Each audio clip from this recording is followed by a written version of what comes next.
கரூர் வேலுச்சாமிபுரம் பொதுக்கூட்டமே ஜனநாயகன் படத்தினுடைய ஒரு படப்பிடிப்பு காட்சிக்காக கூட்டப்பட்டது. அந்த கேரவன் வேன்ல விளக்கு அணைக்கப்பட்டு அதுல படப்பிடிப்பு குழுவே உள்ள இருந்தது. 4 பக்கமும் 4 படப்பிடிப்பு திரைப்படத்துறையை சேர்ந்த ஒளிப்பதிவாளர்கள் இருந்தாங்க. அஸ்ரா காருக்கு தான் இப்போ விஜய் கரூர் நிகழ்ச்சியில் என்ன நடந்ததுன்னு நீதிமன்றம் அவருக்கு பொறுப்பை கொடுத்து விஜயனுடைய அண்ட சராசரங்கள் நீங்க உடனே சுப்ரீம் கோர்ட்ல போய் அஸ்ரா காருக்கு ஸ்டே கேக்குறாங்க. மடியில உங்களுக்கு கனம் இல்லைன்னா வழியில ஏன் பயப்படுற மிஸ்டர் விஜய்? அஸ்ரா காருக்கு அவருடைய விசாரணைக்கு ஒத்துழைக்க வேண்டியதானே? அஸ்ரா காருக்கு அவருடைய விசாரணைக்கு ஒத்துழைத்தால் பல ரகசியங்கள் வரும், மறைக்கப்பட்ட பல விஷயங்கள் வெளியே வரும். இதற்கு பயந்துதான் அஸ்ரா கார்க்க பார்த்தா அத்தனை பேரும் பயப்படுறாங்க. புஷி எங்க தான் இருக்காரு? புஷி பாண்டிச்சேரியில முதலமைச்சர் ரங்கசாமி பண்ணை வீட்டில் இருக்கு. திமுக முதுகெலும்பில்லா திமுக புஷி முடிக்காது, புஷி கார் டிரைவரையும் முடிக்காது, புஷியுடைய சமயக்காரனையும் முடிக்காது, விஜயுடைய அந்த கேரவன் பக்கத்திலே போகாது. பாண்டிச்சேரி ரங்கசாமி கெஸ்ட் ஹவுஸ்ல வெளிநாட்டு சரக்கா அடிச்சுட்டு படுத்து கிடக்கிறாரு, ஓய்வு எடுத்துட்டு இருக்காரு. இவர்களுக்கு பின்னால் பாஜக யார் இருக்கா? பிஜேபி. பிஜேபியிடம் சரணாகதி அடைந்து விட்டார் விஜய். இப்ப விஜய் ஏதோ இடையூறு பண்ணீங்கன்னா பிஜேபி தலையிடுவான். பிஜேபி தலையிட்டால் திமுகவுக்கு கடுமையான பிரச்சனை வரும். திரைப்பட தயாரிப்பாளர்கள் அத்தனை பேருமே விஜயுடைய பினாமிகள். லலித் குமார், பிரிட்டோ சேவியர், ஜெகதீஷ் பழனிசாமி அவர்கிட்ட மேனேஜர். அவரு தான் ஜனநாயகன் படத்தினுடைய தயாரிப்பாளர். ஜெகதீஷ் பழனிசாமி, லலித் குமார் இவர்கள்லாம் விஜயனுடைய உதவியாளர்கள் பேர்ல இந்த படத்தை தயார் செய்து கர்நாடகா தயாரிப்பாளர் வித்துட்டார் 500 கோடி.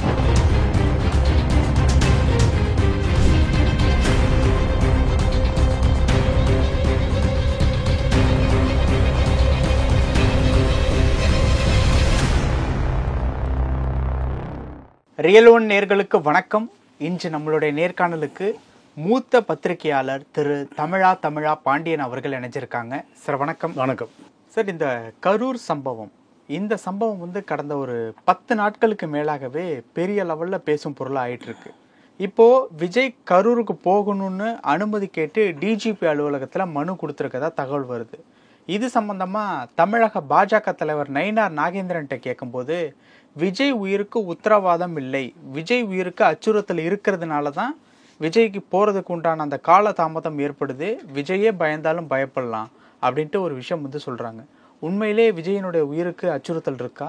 இல்லை, அதெல்லாம் செயற்கையாக சித்தரிக்கப்படுகிற ஒரு செய்தி. இந்த நாடு ஒரு ஜனநாயக நாடு. இங்கு யார் வேண்டுமானாலும் அரசியல் நடத்தணும். தமிழ்நாட்டுக்கே சம்பந்தம் இல்லாமல் பல கட்சிகள் இங்கே ஆட்சி அதிகாரத்தில் இருக்கு. யாருக்கு எந்த விதமான துன்பமும் துயரமும் இந்த மக்கள் கொடுத்து விடவில்லை. அதனால் விஜய்க்கு எந்த உயிருக்கு ஆபத்து, உயிருக்கு உத்தரவாதம் இல்லை என்கின்ற செய்தி நீங்கள் எந்த விதமான அடிப்படை ஆதாரமே இல்லாது. இப்போது விஜய் மீது கடுமையான விமர்சனம் தான் மக்கள் வச்சுருக்கான். இந்த கரூர் வேலுச்சாமிபுரம் பொதுக்கூட்டமே ஜனநாயகன் படத்தினுடைய ஒரு படப்பிடிப்பு காட்சிக்காக கூட்டப்பட்டது. அந்த கேரவன் வேன்ல விளக்கு அணைக்கப்பட்டு அதுல படப்பிடிப்பு குழுவே உள்ள இருந்தது. கேமராமேன் 4 பக்கமும் 4 படப்பிடிப்பு திரைப்படத்துறையை சேர்ந்த ஒளிப்பதிவாளர்கள் இருந்தாங்க. இப்படி செய்தியெல்லாம் வருது. அப்போ இதுக்கெல்லாம் பதில் சொல்ல வேண்டியது விஜய் தான். இப்போ 41 உயிர் இறந்ததற்கு பிறகு நீங்கள் அத்தனை பேரும் தப்பி ஓட்டம். நீங்கள் தப்பி ஓடி இருக்க வேண்டிய அவசியமே இல்லை. எங்கே இருந்திருக்கணும்? கரூரில் இருந்திருக்கணும். யார் உங்களை தாக்க போகிறா? தாக்குற மக்களா உங்களை காலையிலேருந்து ராத்திரி வரைக்கும் கண்ணீரும் கம்பளையோடு உங்களை பார்த்தான்? இல்லை, கட்சி ஆட்களே மக்கள் போர்வையில இருந்து ஏதாவது பண்ணியிருந்தா அந்த மாதிரி? அப்படி அதெல்லாம் வாய்ப்பே இல்லை. நீங்கள் திமுக ஒன்றும் தடை செய்யப்பட்ட இயக்கம் அல்ல, விஜய் ஆயுத போராட்ட இயக்கமும் அல்ல. இங்கே நக்சலைட் இயக்கங்களும் தமிழ்நாட்டில் மருந்துக்கு கூட கிடையாது. ஏன்னா நக்சலைட் இயக்கங்கள் தான் சட்ட ஒழுங்குக்கு ஒரு சவால் விடக்கூடிய இயக்கங்கள். இங்கே எல்லாமே ஜனநாயக இயக்கங்கள் தான். ஜனநாயக இயக்கங்களை பொறுத்த வரைக்கும் அது ஒரு வன்முறை இயக்கம் அல்ல. மக்களும் வன்முறை இயக்கத்தை ஆதரிக்கவே மாட்டான் இந்த காலத்தில். தமிழ்நாட்டில் இருக்கக்கூடிய தலைவர்கள் அத்தனை பேருமே நீங்கள் எந்த காலத்திலையும் மென்மையான அணுகுமுறை கொண்டவர்கள் தான். பெரியாரை பல போராட்டங்களில் ஈடுபட்டு சிறைக்கு போயிருக்கு. காமராஜ் அதே போல தான். அதனால் அதிமுக திமுக இரண்டுமே ஜனநாயக பூர்வமான அரசியல் கட்சிகள் தான். சில சட்ட ஒழுங்கு, சில எதிர்க்கட்சிகள், ஆளுங்கட்சிகள் ஆட்சிக்கு வருவதற்காக சில வேலைகளை செய்வார்கள். ஆனால் அது வன்முறைக்கு வித்திடாது.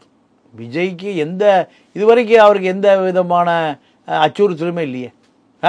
ஏன் எம்ஜிஆர் அரசியல் பண்ணலையா, ஜெயலலிதா பண்ணலையா, விஜயகாந்த் பண்ணலையா, சரத்குமார் பண்ணலையா? யாருக்கு என்ன அச்சுறுத்தல் இங்கே நடந்தது? இப்போ விஜய் அவர்கள் இப்போ மறுபடியும் கரூருக்கு போனா ஏதாவது அசம்பாவிதங்கள் ஏற்படுறதுக்கு வாய்ப்பு இருக்கு? 1% கூட வாய்ப்பு. நீங்க 41 பேரை மரணம் அடைந்து போது கூட விஜய் பத்திரமாக சென்னைக்கு அனுப்பி வைக்கப்பட்டாரா? எப்படி சாத்தியம்? மற்ற மாநிலங்களில் கண்டிப்பா நடந்திருக்காது. ஆனால் தமிழ்நாட்டை பொறுத்த வரைக்கும் தமிழ்நாட்டு மக்கள் மிக மென்மையான மக்கள். நீங்க அவர்களுக்கு கோபமே வராத மக்கள்.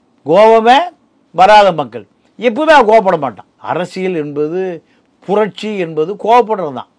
ஆனால் இங்கே என்ன ஊழல் பண்ணாலும் சரி, என்ன மக்கள் காசை கொள்ளையடித்தாலும் சரி, இவனுக்கு கோபமே வராது. இவனுக்கு தேவை 500 ரூபா குவார்ட்டர் பாட்டிலு, காக்கா பிரியாணி தான். இந்த மனநிலையில் விஜய்க்கு எந்த இடையூறும் வருவதற்கு வாய்ப்பு இல்லை. ஆனால் விஜயினுடைய அரசியல் ஒரு தவறான போக்கை நோக்கி நகர்கிறது என்ற விமர்சனம் தான் இருக்கு. கரூர் வேலுச்சாமிபுரம் திரைப்படத்தை நீங்கள் அவருடைய திரைப்பட தயாரிப்பாளர்கள் அத்தனை பேருமே விஜயுடைய பினாமிகள். லலித் குமார், பிரிட்டோ சேவியர், ஜெகதீஷ் பழனிசாமி அவர்கிட்ட மேனேஜரா இருக்காரு. மேனேஜர் அவரு தான் ஜனநாயகன் படத்தினுடைய தயாரிப்பாளர். ஜெகதீஷ் பழனிசாமி, லலித் குமார் இவர்கள்லாம் விஜயினுடைய உதவியாளர்கள் பேர்ல இந்த படத்தை தயார் செய்து கர்நாடகா தயாரிப்பாளர் வித்துட்டார் 500 கோடிக்கு. இந்த 500 கோடி விற்பதற்கு விஜயுடைய பொதுக்கூட்டங்கள் ஜனநாயகன் அந்த படத்தின் பேரு. அப்போ ஜனநாயகம் என்பது மக்களை கூட்டி தங்களுடைய கருத்துக்களை மக்களிடம் எடுத்து சொல்லி ஆட்சி அதிகாரத்துக்கு வருவதா ஜனநாயகம். அதை யார் செய்கிறா? விஜய் செய்கிறதுனால விஜய்க்கு பேர் ஜனநாயகன். நீங்கள் அரசியல் படம், விஜயனுடைய சொந்த தயாரிப்பு. இந்த பினாமிகளான ஜெகதீஷ் பழனிசாமி, லலித் குமார் பண்ட லியோ படத்தினுடைய தயாரிப்பாளர். எல்லாமே விஜய் படம் தான். விஜய் நான் படம் நடிப்பதை நிறுத்தி விட்டேன்னு சொல்லுவதெல்லாம் பொய். படப்பிடி குழுவுக்காகத்தான் கரூர் வேலுச்சாமிபுரம் பரிசோதனை செய்து பார்க்கப்பட்டது. நீங்கள் உயிரிழப்பு ஏற்பட்ட பிறகு தப்பி ஓடிவிட்டார். படப்பிடிப்புக்கான அத்தனை ஏற்பாடுகளும் செஞ்சுருக்காங்க. புஷி எங்கே தான் இருக்காரு? புஷி பாண்டிச்சேரியில் முதலமைச்சர் ரங்கசாமி பண்ணை வீட்டில் இருக்கார். திமுக முதுகெலும்பில்லா திமுக புஷியும் பிடிக்காது, புஷி கார் டிரைவரையும் பிடிக்காது, புஷியுடைய சமயக்காரனையும் பிடிக்காது, விஜயுடைய அந்த கேரவன் பக்கத்திலே போகாது. ஏன் பின்வாங்குறாங்கன்னா இவர்களுக்கு பின்னால் பாஜக இருக்கு. யார் இருக்கா? பிஜேபி இருக்கு. பிஜேபியிடம் சரணாகதி அடைந்து விட்டார் விஜய். இப்ப விஜய் ஏதோ இடையூறு பண்ணீங்கன்னா பிஜேபி தலையிடுவான். பிஜேபி தலையிட்டால் திமுகவுக்கு கடுமையான பிரச்சனை வரும். இந்த காரணத்தினால் பிஜேபி பாதுகாப்பில் இருக்கக்கூடிய விஜயை எக்காரணம் கொண்டு திமுக அந்த கார் ஓட்டுநரை, அந்த கேரவன் ஓட்டுநரை கூட இன்னைக்கு கைது பண்ணல. அவன் சாதாரண போகும்போது 2-3 மோட்டார் சைக்கிள் இடிச்சுட்டு போறான். நீதியரசர் கேட்கிறார், ஏன் நீ கைது பண்ணலன்னு? பதிலே இல்லை. காவல்துறையினுடைய அத்தனை கைகளும் கட்டப்பட்டு இருக்கு. காவல்துறைக்கு என்ன உத்தரவு? நீங்க இதை தலையிடாதீங்க, அவர் எது வேண்டாலும் செய்து கொண்டு போகட்டும். உள்ள வந்திருக்காரு. இப்போ நீதிமன்றம் என்ன பண்ணுதுன்னா, அசரா கார்க்கை நியமித்து 2 பெண் போலீஸ் சூப்பரண்ட் ஆஃப் போலீஸ் அதிகாரிகளை நியமித்து இந்த விஜயனுடைய கேரவன் வேனுக்கு வெளியில் விஜயுடைய 7 மணி நேரம் பயணம், விஜயனுடைய ஒட்டுமொத்த கரூர் பயண ஏற்பாடு, இந்த பயண ஏற்பாடுக்கு முன்னால் மின்சாரத்தை ரத்து பண்ண சொல்லி விஜய் ஆட்களே கொடுத்த லெட்ரு, ஜெனரேட்டர் அவர்களே போட்டது. ஏன்னா அந்த திரைப்பட படப்பிடிப்பு நடக்கும் என்பதற்காக ஜெனரேட்டர் போட்டாங்க. இவ்வளவு அசம்பாவிதங்களும் நடந்து விடக்கூடாது, எவனாவது மின்சார கம்பியில் ஏறி இந்த ஷூட்டிங் நின்று விடக்கூடாது என்பதற்காகத்தான் அவங்க என்ன பண்ணாங்க, நாங்கள் ஜென்ரேட்டர் போட்டுக்கிறோம். அதையே கரூரில் பண்ணணும், அவ்வளோ டஃப்பான ஏரியாவாச்சு, அது அவங்களுக்கு தெரியலங்க. அதாவது எங்கே சின்ன இடத்துல அதிகமாக கூட்டம் கூடும் அதுதான் உங்களுக்கு முக்கியம். பெரிய இடத்துல கூட்டம் தெரியாது, திருமண பக்கமெல்லாம் மக்கள் கூட்டம், அதை விளம்பரத்துக்கு பயன்படுத்திக்கலாம். எங்களுக்கு மக்கள் அடர்த்தியாக மக்கள் கூடுறாங்க அப்படிங்கிறத சினிமாவில் காமிக்கலாம். அது ஒரு பெரிய ரெக்கார்டு பிரேக். இதைத்தான் மூத்த ஊடகவியலாளர் ஒருவர் தொடர்ந்து சொல்கிறார். இந்த உயிரிழப்புக்கு காரணமானதே விஜய்னுடைய படப்பிடிப்புக்காக கூட்டப்பட்ட கூட்டம். விஜய் நீங்கள் பல இடங்களில் மக்களை பார்த்து கையசைத்து பேசி அவர்களை நீங்கள் அனுப்பி வச்சிருக்கலாம். இந்த படப்பிடிப்பு பிரம்மாண்டமாக இருக்க வேண்டும் என்பதற்காக வேலுச்சாமி உரத்துக்குள்ள அந்த கூட்டத்தை அடைத்தது விஜயுடைய தப்பு. அடைப்பதற்கு ஆதரவாக இருந்த புஷி ஆதவர்ஜுனா போன்றவர்களுக்கு இந்த விஷயம் தெரிந்து தான் இவர்கள் இந்த மகாபாவத்தை செய்திருக்கிறார்கள் என்பது தான் இப்போ வருகிற கடுமையான விமர்சனம். விஜய்க்கு எந்த சேதாரமோ எந்த திமுக தான் சேதாரம் ஏற்படுத்துவார்கள் சொல்கிற இந்த விஷயம் ஏற்புடையது அல்ல. திமுக தேவையே இல்லை. திமுகவுக்கு அரசு இருக்குது, அரசு அதிகாரம் இருக்குது, ஆட்சிக்கு வருவதற்கான முயற்சி இருக்கே தவிர அவர்கள் இப்படி வன்முறையை கட்டவிழ்த்தால் இந்த வன்முறை எப்படி இன்றைக்கி விஞ்ஞானம் வளர்ந்த காலத்தில் மக்களுக்கு தெரியாமல் போகும். எது செஞ்சாலும் அடுத்த நிமிஷம் ஏதோ ஒரு சாட்சி. சார்ட்டர்டு ஃப்ளைட்டில் விமான நிலையத்துக்குள்ளே நீங்கள் யார் உள்ளே போகிறாங்க யார் வெளியே வராங்க விமானத்தில் யார் ஏறுகிறார்கள் வரைக்கும் தெரியுது. விஞ்ஞானம் வளர்ந்த நேரத்தில் எதையும் ஒழிக்கவோ மறைக்கவோ முடியாது. இந்த விஷயத்தை பொறுத்த வரைக்கும் மட்டும் இல்லை, இந்த பொதுவாக பெரிய லெவலில் பேசப்படக்கூடிய எல்லா வழக்கிலையுமே அஸ்ரா கார்க்கை நியமிக்கிறாங்க, விசாரணை குழு போடுறாங்க இல்லையா? ஏன் அவ்வளோ ஸ்பெஷலான ஆள் அவர்? இல்லைங்க, அவரை பொறுத்த வரைக்கும் அவர் அப்பா அம்மா 2 பேரும் பேராசிரியர்கள், ப்ரொஃபஸர்ஸ் பாட்டியாலா, பஞ்சாப் பாட்டியாலாவில். அவர் ஐபிஎஸ் முடிச்சுட்டு முதல்ல வேலூர் வரார். தமிழ்நாடு தான். தமிழ்நாட்டில் ஒரு பிரமிக்க வைக்கிற வேலைகளை செய்கிறார். நீங்கள் திருநெல்வேலி எஸ்பியாக இருக்கும்போது கூலிப்படையினுடைய நெட்வொர்க்கு பூரா எடுக்கிறார். அந்த கூலிப்படையினுடைய நெட்வொர்க்கு பூரா நீங்கள் என்கவுண்டர் இல்லைன்னா தப்பி ஓடிருங்க, இதை யாருமே செய்யலை. அதே போல் நீங்கள் தேனிக்கு பக்கத்தில் உத்தபுரம் தீண்டாமை சுவர், அந்த பக்கம் சாதி இந்த பக்கம் ஒரு சாதி, அந்த செவரு நீங்கள் இந்த தேசத்தினுடைய அவமானம் உடைச்சி எடுக்கிறார. கம்யூனிஸ்டுகள் போய் முயற்சி பண்ணுறாங்க, அந்த ஜாதி ஆட்கள் ஒன்றும் பண்ண முடியல. உத்தபுரம் கலவரம், அந்த தீண்டாமை சுவர் உடைக்கப்படுகிற பொழுது அசலாக்காரக்கே தாக்கப்படுகிறார். அதை பற்றி அவருக்கு கவலையப்படலை. ஏன்? இந்த சாதி தீண்டாமை சுவர் உடைக்கப்பட வேண்டும் என்பதுதான் நீதிமன்றமே அவர் பாராட்டு. நீங்கள் மதுரை தேர்தல் 2011 அழகிரி கட்டுப்பாட்டில் 6 மாவட்டம், மதுரை, தேனி, திண்டுக்கல், ராமநாதபுரம், சிவகங்கை, இத்தனை மாவட்டங்கள், 30 எம்எல்ஏக்கள். அண்ணன் என்ன சொல்கிறாரோ அட்டாக் பாண்டி, பாகிஸ்தான் இராணுவத்தில் போய் அட்டாக் பாண்டி, மன்னன் பழைய பஸ் கண்டக்டரு, முபாரக் மந்திரி, எஸ்ஆர் கோபி, மிஷா பாண்டியன், இப்படி பட்டியல் அடிக்கிட்டே போகலாம். எல்லா பாண்டிய மன்னன் காலத்தில் பெரிய படை தளபதிகள், ஆனப்படை, குதிரைப்படை, பீரங்கி படை தளபதிகள் எல்லாம் கட்ட பஞ்சாயத்துகள். தேர்தலே நடத்த முடியாதுன்னு ஜெயலலிதா பதறுது.